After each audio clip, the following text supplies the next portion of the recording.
Welcome to this special presentation on smart transportation. The Metro Detroit area is known as the Motor City, but there are other ways to get around the area without having a car. We take you inside SMART. Many people know it as SEMTA. It started in 1967. It stood for the Southeast Michigan Transit Authority. In 1989, there was a change to SMART, which stands for the Suburban Mobility Authority for Regional Transportation.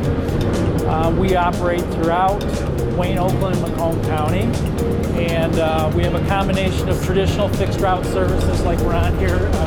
So large buses that are serving the arterial routes, Gratiot, Van Dyke, Woodward, Michigan Avenue, some of the mile roads and so forth. The entire fleet is approximately 600 vehicles. And like I said, about 60% are the small buses, the smaller vehicles. Every single vehicle we have is handicap accessible, wheelchair accessible. A big bus like this, we have a ramp on the front, and the front of the bus is low, so it's easy to get somebody in and out. The reason we're up a couple steps here is because we're up over the wheels here. So around 600 vehicles, just by comparison, Chicago Transit Authority and PACE, which are the two entities that serve the residents of Chicago, each of those public entities have 1,800 vehicles each. So we're a third the size of the two entities that operate in Chicago, and 60% of our fleet are these small buses serving seniors and disabled. So it's a big difference. When you're designing your routes, you're looking at density.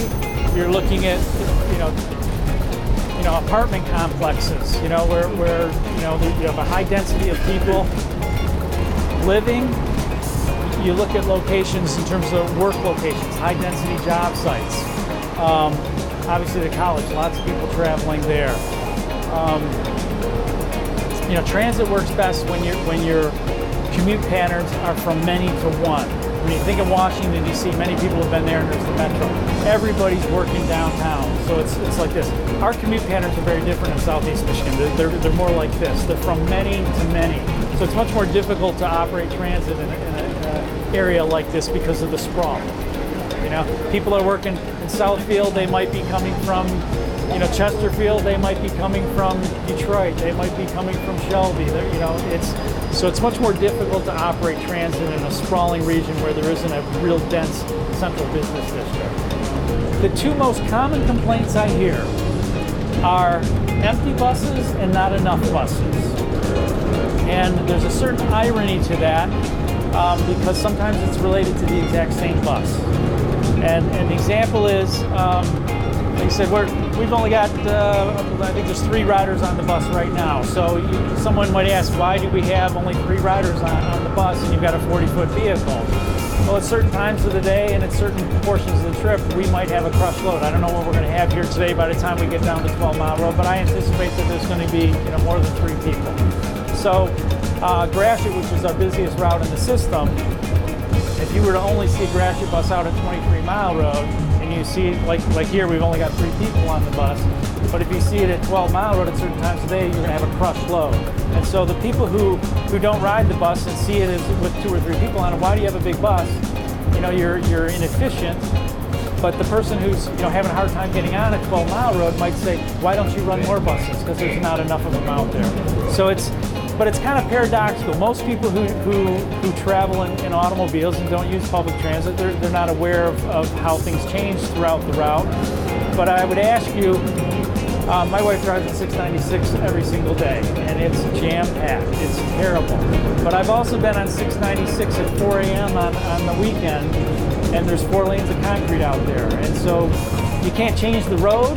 You need it at certain times of the day. You can't change the bus. I mean, we do have this large fleet of small buses, but for certain times you have to have a big vehicle. So the misconception, I would argue, is that it isn't so much that there are misconceptions, as there are some people who just don't like the idea of bus transportation. And I often talk with folks who will say, yeah, I've never ridden a smart bus, but I'll ask them, well, have you ever been in Chicago, or have you been maybe in Stuttgart? And everybody who's gone around the world or another place in the country will always raise their hands. Yes, I've used public transportation in places. But here it's the Motor City, and it's your home, so it's to be expected. The transit system, you really are free in a way that you don't think about when you grow up being dependent on a car. Many people in the Metro Detroit area use smart transportation to get to work, school, and the store. It is a necessity for most citizens. And here we are going to travel to Macomb Community College using smart transportation. Today we put together a scenario that somebody from Shelby Township, if they were going to evening classes at Macomb Community College down on 12 Mile Road, we could take a Van Dyke bus down to 12 Mile Road where you transfer onto a 12 Mile Road bus, and then we drop off right next to the college on 12 Mile Road. So that was just an example here. Conveniently located, the bus stops right outside of Macomb Community College. And did you know there is a thought process behind where the bus actually stops off at? Bus stops are going to be located at every major intersection and approximately every 2 to 3 blocks. So if there's nobody at a stop or nobody wants to get off, we continue right on past that. But if there's somebody at the corner, like we just passed the stop here and we have a person getting on, so the driver's, constantly looking for people on the side of the road. And when somebody wants to get off, there's the cable that runs along, behind us here. So wherever you're at on the bus, when you pull that cable, there's a signal that goes to the driver, says stop requested. 18 Mile Road. Along with the enunciators, we also get some determination of where you're at. The enunciators are part of, under the Americans with Disabilities Act, you're trying to make things accessible for people with disabilities. So somebody who's visually impaired, obviously somebody who's visually impaired can't drive a vehicle. So public transit is one of the ways that people with visual impairments, our ADA coordinator is actually a blind gentleman. It's hard for someone who can't drive a car to know where the bus is at on the road. So with the enunciators, giving you some understanding of where you're at, and it's a little noisy in here, so that's loud enough that somebody who's visually impaired kind of knows where they're at, we encourage them to stay near the front of the bus so that they can tell the driver, but ideally they can always pull this cable to let the driver know that they want to get off at the next stop. If it's raining out or if it's snowing and you're trying to decide is the bus going to be, back in the day you just had to stand out there. If there's a big snowfall, maybe we're running behind. Listen, when the weather's good, they run really pretty consistent in terms of being very timely. But if it's horribly cold out there, you just stand there and wait. Now you can actually, if there's a McDonald's, Burger King, get that cup of coffee, you can watch and track the bus. So okay, it's 2 minutes out. I can run out to the stop now and not have to be waiting. So the technology has made it much more user-friendly for somebody who's traveling on a low-frequency route like 12 miles. What we will look at is like transfer points. So like we transfer between Van Dyke and 12 Mile Road. We try to put them at transfer points because we know there's going to be people waiting between them. Sometimes we'll get requests from businesses saying, hey, I've got workers that come to my location riding the bus, and then when they leave, can you put a shelter out in front for us? So sometimes it's individual requests, it's transfer points. All right, we want to get off here. Stop requested. So we're going to get off here at the college.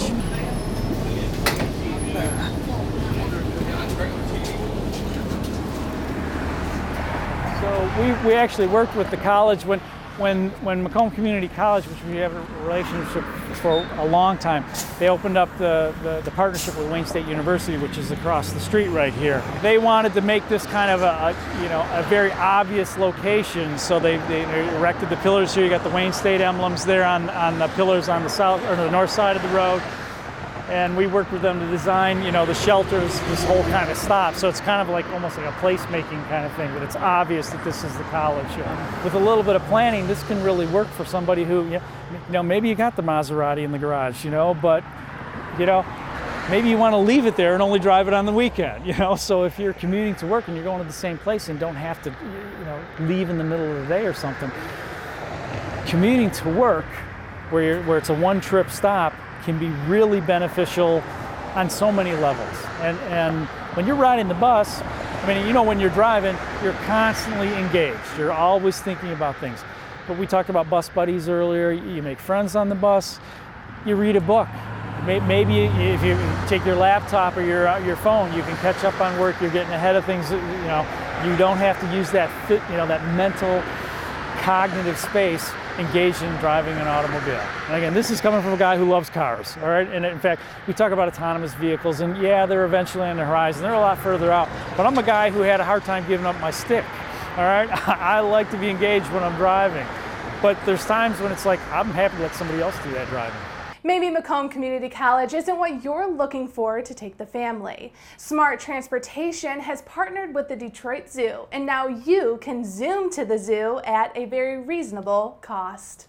You board the Smart Bus, you get your Zoom to the Zoo pass, and you take that to the Detroit Zoo for $2 off of your admission, where you will also get a free wristband for unlimited concessions, fountain pops, and a courtesy pass home on a Smart Bus. So you end up saving $8 on parking, you get $2 off of admission and free drinks. If you are a current Detroit Zoo membership holder, then you also get a free ride on the carousel. The Detroit Zoo is a really great entertainment spot in the county, and to be able to take the bus there, you know, it saves on an already congested parking situation, it's great for the environment, and it's a way to bring the community together. So it's a really wonderful partnership, and it leads to a great entertainment destination. And we're zooming to the zoo. Okay. So we're using courtesy tickets, or? Here you go, your Zoom ticket. Yep. If you're somebody who loves going to the zoo, this is just one of the methods to get there. If you're someone who doesn't drive, maybe you're not even old enough to drive. I mean, you know, there's all kinds of very cool exhibits there. And if your parents are working and you're a teenager that doesn't drive, here's a way to spend the day in a it's a form of recreation. It's educational as well. So we're on the 510, the Van Dyke bus. Van Dyke buses. Some of the runs, in terms of obviously northbound and southbound, into the city, out to the city, inbound, outbound. Some of the trips go to the Walmart where we started at 23 Mile Road. Some of the trips go to Lakeside.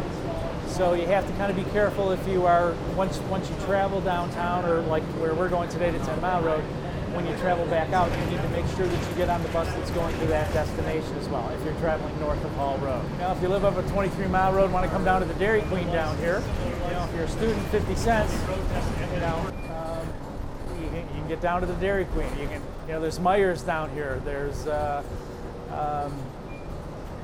mean, this part of this whole defense corridor. I mean, General Motors is down here. If you're somebody living in Shelby Township, even though you want to support your car company, maybe it's easier if you're going to the tech center to take the bus, because we're going to drive right past it here. Part of being free in a modern society is being able to travel, and you know, for especially growing up here in Southeast Michigan, we really associate the automobile with our sense of freedom. But not everybody can afford a car. Not everybody can. Not everybody wants to drive. So this guarantees a level of mobility for some folks that is really essential. One of the largest fleets within Smart Transportation is buses for seniors. This gives the elderly an opportunity to get out during the day and interact with people. All right, are you ready, Patricia? Here we go. Because the seniors that need it, it is one of the most important things for them. They would be trapped inside their homes. Smart Bus Services provides transportation to seniors, people who are disabled, and have special needs. Based out of the Shelby Township Senior Center, these rides are accessible throughout the community.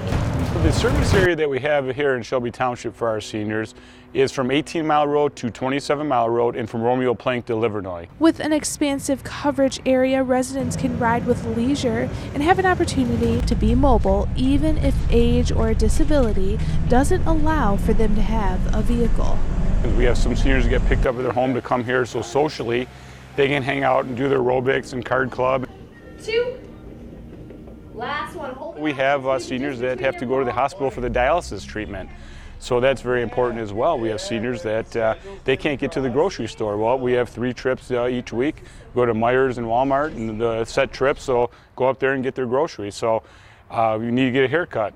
There you go, call and get the bus. So whatever your needs are, that's what Smart Bus is here, right here. And a lot of people don't realize the importance of this service, but it's huge. The population base over 50 is increasing every year. So with this service, believe it or not, we're all going to get to the point someday where we're going to need a bus ride. So for us to be able to provide this service, we are very proud of that. And one thing I can tell you is about the amount of users that we have on a daily basis. You can see the need here in Shelby Township. For 50 cents, the bus allows for travel in a very cost-effective way. And wherever the resident needs to go, the bus will take them. Not everyone can afford Uber and some of these other services, and some of them, you know you're trusted and you are contacting your local government offices for a bus ride. So I think it's the security is number one. The cost for 50 cents each way, we want to have some seniors can't afford the expensive other options. To book your ride, contact the Shelby Township Senior Center at 586-739-7540.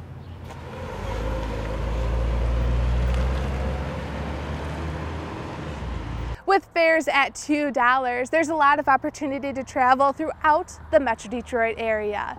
If your destination is Shelby Township or wherever, you can travel all throughout the year using Smart Transportation. For more information on services and to track your next ride to freedom, visit smartbus.org. Thanks for watching.